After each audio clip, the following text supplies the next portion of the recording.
Assalamualaikum warahmatullahi wabarakatuh. Kali ini aku bakal bahas buku dengan judul Teach Like Finland, karya Timothy D. Walker yang berisi tentang catatan rahasia di balik kesuksesan sekolah-sekolah Finlandia. Buku ini menuliskan tentang 33 strategi untuk kelas yang menyenangkan. Tuan Walker awalnya adalah salah satu guru di Amerika yang pindah ke Finlandia dan kembali menjadi guru di negara itu. Ketika Tuan Walker masih menjadi guru di Amerika, ia selalu merasa tertekan dengan profesi itu. Sampai yang paling parah, pekerjaan mengajar tidak lagi menyenangkan dan rasa ketidakpuasan Tuan Walker berimbas kepada siswanya. Melihat kondisi Tuan Walker yang selalu gelisah dan kewalahan, sang istri menyarankan Tuan Walker untuk mengambil cuti agar kondisinya membaik. Lalu 3 tahun kemudian Tuan Walker pindah ke tempat asal sang istri yaitu di Finlandia. Hal ini bukan karena Tuan Walker ingin melarikan diri dari pendidikan Amerika. Sebaliknya, hal ini dilakukan karena Tuan Walker masih ingin tetap mengajar. Masa awal pindah ke Finlandia, Tuan Walker mengalami culture shock karena perbedaan yang sangat drastis antara suasana belajar mengajar di Finlandia dan suasana belajar di Amerika. Namun setelah beberapa tahun bekerja dan tinggal di Finlandia, Tuan Walker mulai merasa menjadi manusia yang sebenarnya. Dan ia mulai mencatat rahasia kesuksesan sekolah Finlandia. Tahun 2001, Finlandia mengejutkan dunia ketika siswanya yang masih berusia 15 tahun berhasil mencatat skor tertinggi di penyelenggaraan PISA.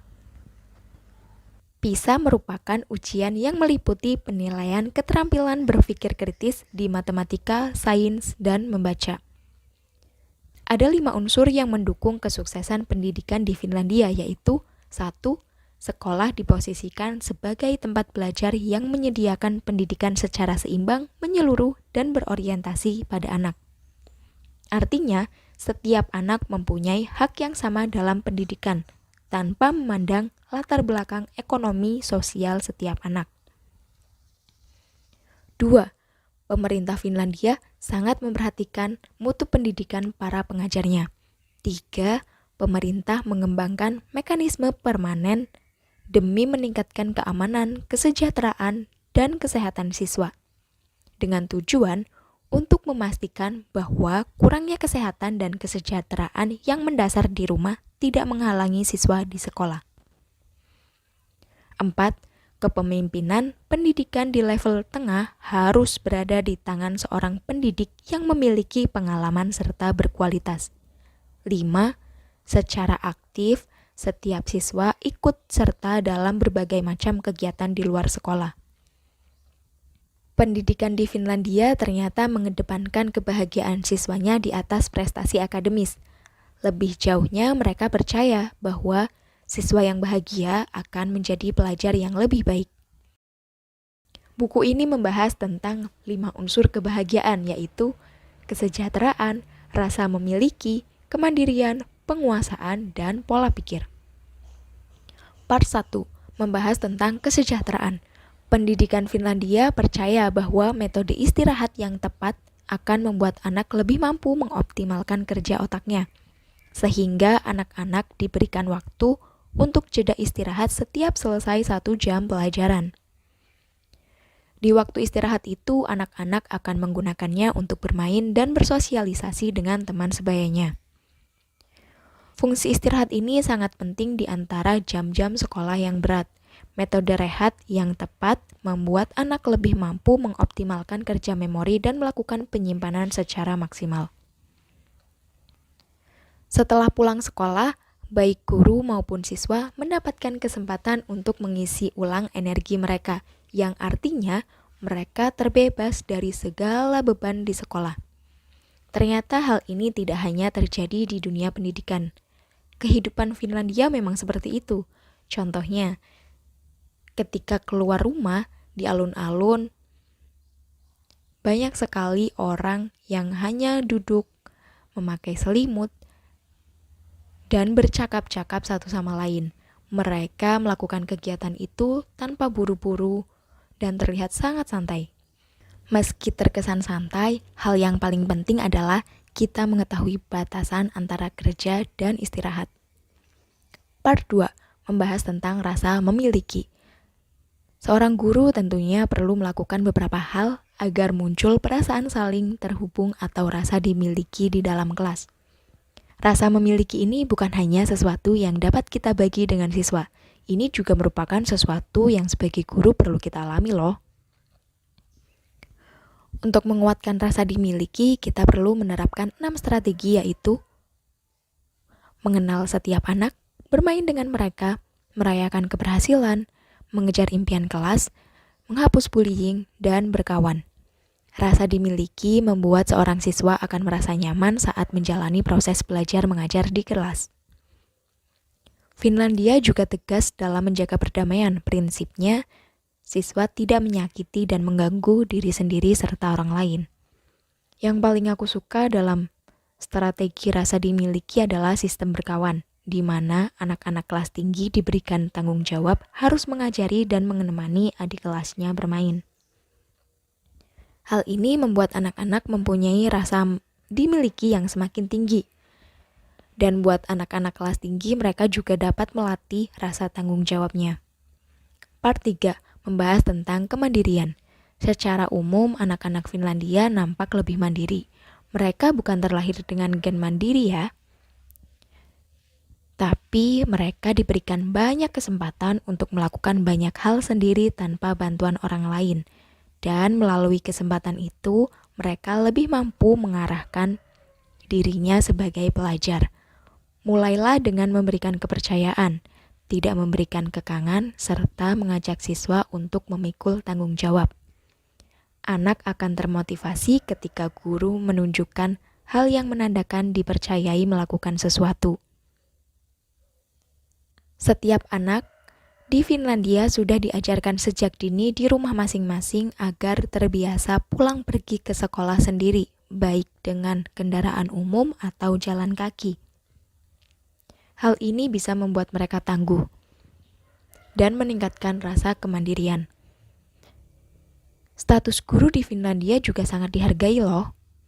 Selain itu, mereka juga tidak mempunyai beban administrasi yang terus meningkat seiring bertambahnya waktu. Sehingga guru-guru Finlandia melakukan yang terbaik di dalam kelas bukan karena apa yang mereka kerjakan sedang diawasi, tapi karena itu adalah tanggung jawab mereka yang benar-benar dilakukan dengan tulus. Part 4, membahas tentang penguasaan. Suksesnya pendidikan menurut Finlandia lebih kepada kegembiraan siswa saat berada di dalam kelas. Meski demikian, kurikulum yang diberikan oleh pemerintah selalu menjadi pedoman bagi guru-guru di Finlandia. Mereka tidak khawatir jika kurikulum itu tidak sesuai dengan minat siswanya. Mereka tetap melaksanakan pembelajaran sesuai kurikulum yang diberikan oleh pemerintah. Namun, mereka tidak menelan mentah-mentah kurikulum yang diberikan. Pertama, para guru Finlandia akan mencari tahu minat bakat siswanya. Lalu mencari relevansi dengan kurikulum dan menawarkan pilihan yang menarik bagi mereka. Pendidikan Finlandia juga terkenal karena kurangnya tes terstandar dan sebagian orang meyakini bahwa guru Finlandia tidak pernah menguji siswanya. Padahal di sekolah Finlandia mereka tetap membuat penilaian kepada setiap siswa. Hanya saja penilaian itu berbeda-beda dalam pelajaran sehari-hari, dalam diskusi kelas, kerja kelompok, dan penilaian formatif. Mereka membuat penilaian lebih sesuai kepada kelasnya masing-masing. Bahkan sebelum hari pembagian rapot, para guru juga akan melakukan diskusi dengan siswa untuk meminta pendapat mereka tentang nilai yang akan diperoleh. Melalui diskusi itu, kita dapat memberi siswa pemahaman yang lebih baik dan peran ketika menentukan nilai. Hal ini merupakan strategi yang menolong untuk mencerminkan pembelajaran dan pada akhirnya mendukung mereka karena berusaha mencapai penguasaan dalam kelas. Part 5, membahas tentang pola pikir. Alih-alih memandang guru sebagai pekerjaan, mereka justru menganggapnya sebagai panggilan. Di sana juga banyak loh guru yang kompeten, bekerja keras, dan cerdas. Mereka benar-benar mampu memisahkan antara pekerjaan satu sama lain. Di samping itu, setiap orang di Finlandia juga menyadari peran dan tugasnya masing-masing. Orang tua ahli di rumah dan guru ahli di sekolah. Sehingga keberhasilan pendidikan Finlandia tentu bukan hanya peran dari seorang guru, tetapi peran dari guru, siswa, orang tua, dan masyarakat sekitar. Semua komponen itu saling membantu dan bersedia menjalankan tugas dan kewajiban mereka masing-masing. Dari banyak strategi yang diungkapkan dalam buku, strategi yang paling penting yang sebenarnya adalah hal yang paling sederhana, yaitu jangan lupa bahagia. Karena kebahagiaanlah yang membuat para guru tetap memilih untuk mengajar. Secara keseluruhan, buku ini sangat menarik, inspiratif, dan juga informatif. Kita bisa mengetahui pendidikan ala Finlandia dan Amerika. Kita bisa mengambil hal-hal baik di antara keduanya. Buku ini sangat cocok dibaca oleh semua kalangan, terutama orang-orang di kalangan pendidikan. Kita juga akan memahami bahwa pendidikan itu dipengaruhi oleh banyak sekali faktor. Sistem pendidikan di Finlandia memang dikenal sebagai sistem pendidikan terbaik di dunia, namun bukan berarti bisa cocok diterapkan di seluruh dunia.